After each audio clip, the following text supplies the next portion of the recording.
માતા T T T T T T કરીને ઉડી ગઈ અને ઈંડા અહીંયા મૂક્યા. મારી બેન મૂક્યા એના વાંધો નહીં, પણ આટલી બધી પાછળ રહી ગઈ. ભલે પાછળ રહી ગઈ પણ અમારું શું થાય? આજે 8 તારીખ થઈ ગઈ, 7મો મહિનો છે 2026ની સાલ. અમે કેદી વાવણી વાવશી? વાવણી તો ઠીકમાં લકડ હાકી હાકીને થાય કા.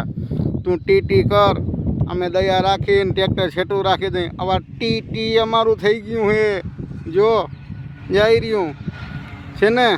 અને એ તો ફરતી કોર ઘૂમરા મારે લે વાડીમાં કે ભલે મારા વાલીડા લકડ હાઈકા રાખે, પણ તારો વાક નથી. માણસના પાપ વધી ગયા. તમારી બેન ભલે કાંઈ વાંધો નહીં, ઉછેરીને મોટા કર અને ગાયે ગા બચુલિયા કરી લેજો હો, એટલે વાંધો ના આવે. ને અમે લકડ હાંકી હાંકીને બેવડા વરી જાય, ડીઝલ માન કરીને ભેગા કર્યા ને લગભગ આ લકડમાં ભરી ગયા હે.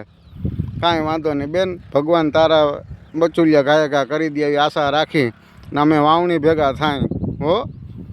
વારે વાહ, ધન્યવાદ. જય ગૌ માતા ભાઈ.